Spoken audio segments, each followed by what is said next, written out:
Este é o Conversas Cruzadas, aqui na TV Com. Nós estamos discutindo hoje perícia do INSS. E aí o seguinte, o Paulo em Canasvieiras tem problemas na coluna e tem uma cirurgia marcada. Eu não tenho condições de trabalhar, diz aqui o Paulo.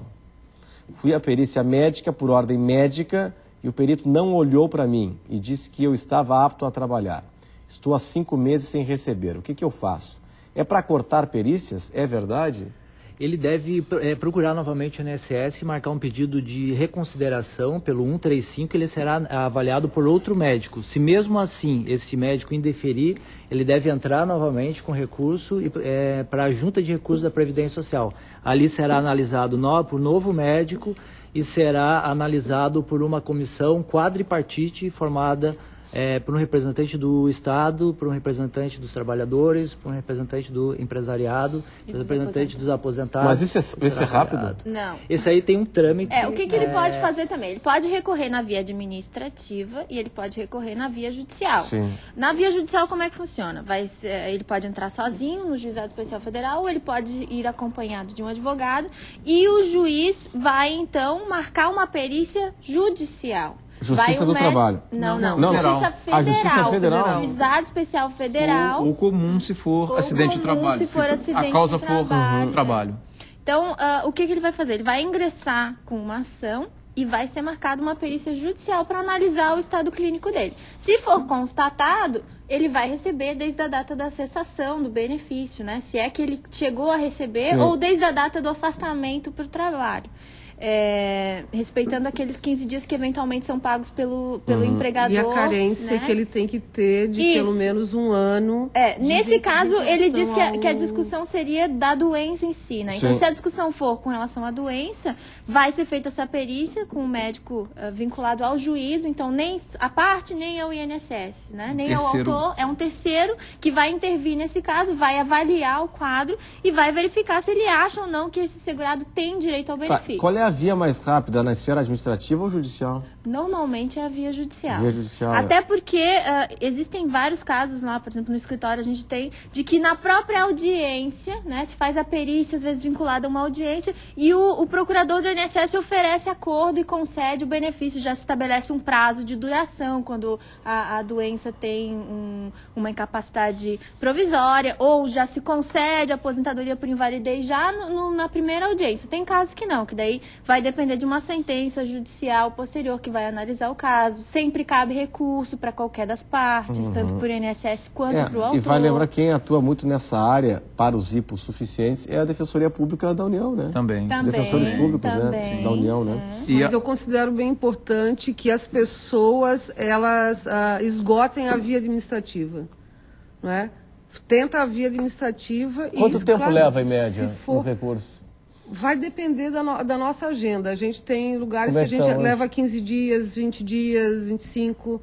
Depende a agência que a pessoa vai procurar, né? Isso para reconsideração, né? Tipo, para primeira nova perícia. Daí, se esse pedido de reconsideração não for deferido, daí o julgamento pela junta de recursos já demora um pouco mais. A junta de recursos daí é bem complicado, daí realmente que daí tem a representação dos aposentados, dos empregadores. Mas é correto isso, essa junta de recursos com aposentado, empregador, não tem que ser gente da área técnica? Não, isso é uma garantia constitucional Mas não deveria ser uma área técnica? Tem um médico que dá um parecer prévio a essa análise desses 4. Na verdade, 2 até, porque é o primeiro que analisou e o da reconsideração. Né? Então são 2 pareceres médicos que vão poder dar os elementos para essa junta olhar não só o quadro clínico, mas também a parte jurídica, né? E a parte mais... Mas de todo modo há uma diferenciação bem significativa, porque a decisão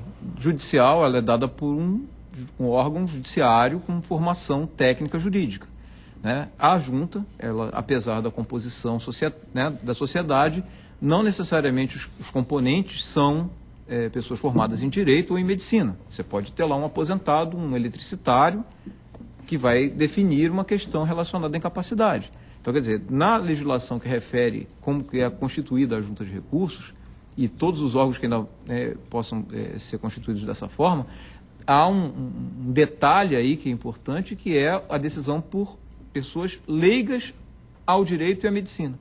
E um outro aspecto que eu gostaria de comentar... Isso é correto, então? A meu ver, eu acho é claro, fica parecendo puxar para a brasa de quem está falando. Como é que Mas um julgamento técnico é diferente de um julgamento... Pois é, agora, Renato Igor, representante dos trabalhadores nessa junta. O que eu conheço se alguém está com depressão ou não, se essa lei, se a lei é suficiente para incapacitá-lo ao trabalho. Mas o juiz, nesse caso, também não entende muito do lado médico. Mas ele tem um amparo técnico, mais técnico, né? Bem melhor para poder fazer essa análise. Só que, claro que isso, na verdade, não desconstitui todo o poder jurisdicional da junta, né? Então, a junta ela tem um papel muito importante. Questiona esse papel e eu uma opinião particular minha que talvez a gente precisasse rever alguns processos mesmo da junta de recursos, porque ela acaba não cumprindo o papel dela pela demora, porque acaba tudo indo para a junta de recursos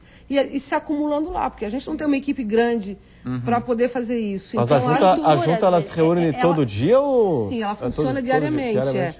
Mas ela é uma garantia constitucional, mas talvez... Na prática não ser efetiva, ela a materialização acaba disso ficando complicado porque e lento. A reconsideração realmente ela é útil para o segurado. Vale a pena, não só a reconsideração, mas é importante que o segurado não deixe acabar o prazo do benefício. Então, o benefício ele tem aquela data certa de fim, digamos assim, né? Então, se identifica, você tem o benefício deferido até o dia 30 de abril. Então, é importante que o segurado, 15 dias antes do encerramento daquele benefício, ele já tem um prazo de pedido de prorrogação. Tá, mas de repente é o seguinte, vem cá, talvez o período de recuperação esteja contemplado na totalidade do prazo, não seria isso? Às vezes sim, mas às vezes não. Se ele identifica que ele ainda não se recuperou, ele tem que pedir a prorrogação, por quê? Porque já a prorrogação... uma predisposição pela continuidade. A prorrogação vai possibilitar uma nova perícia médica, né? E uma remarcação dessa perícia, polêmico, né? E que a prorrogação pode estender o pagamento do benefício até essa perícia. A reconsideração não. A reconsideração, se ele deixou encerrar o benefício e ele pedir a reconsideração, ele não vai receber benefício até essa nova análise técnica médica. Se for o mesmo diagnóstico, sim. Para trás, mas ele não recebe durante um mês, né? Ele pode, se for identificado, ele recebe os atrasados, mas aqueles 5 meses que ele ficou sem receber benefício, só ele recebe depois do novo deferimento, mas ele não recebe mensalmente. E para pagar as contas, às vezes fica difícil ele ficar aguardando, né? O grande problema do Paulo aí, né? Do ouvinte que referiu. Ficar 5 meses sem renda. Quer dizer, isso é um problema que a gente precisa resolver.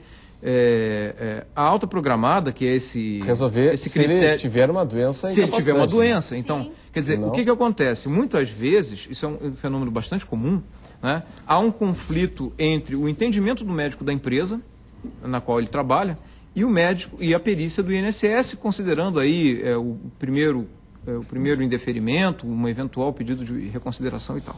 Então, esse indivíduo ele fica num vácuo, porque ele não recebe salário da empresa, porque o médico da empresa diz que ele não está bom. Não pode voltar ao trabalho. A empresa não vai colocar ele para voltar a trabalhar, porque ela não vai assumir esse risco. Do outro lado, o INSS diz que ele não tem condição, ele está apto. E ele fica num jogo de tênis. Então, às vezes, a medida judicial é urgente, por quê? Porque tem que recompor a renda desse indivíduo para que ele possa ter condição de subsistência. Claro. Pessoal, nós temos aqui várias manifestações, eu peço um pouquinho mais de agilidade nessa reta final. Rapidamente aqui a Sandra no centro, eu estou afastada por motivo de saúde e a contar de 15 dias vou entrar em licença pelo INSS. Estou sem condições de ir ao perito, mas ele pode ir à minha casa? Pode. Nós temos a previsão da perícia domiciliar e da perícia hospitalar. Então, ela vai ter que ligar no 135, falar que ela não pode ir na agência e é agendada a perícia domiciliar. Como é que está a agenda para isso?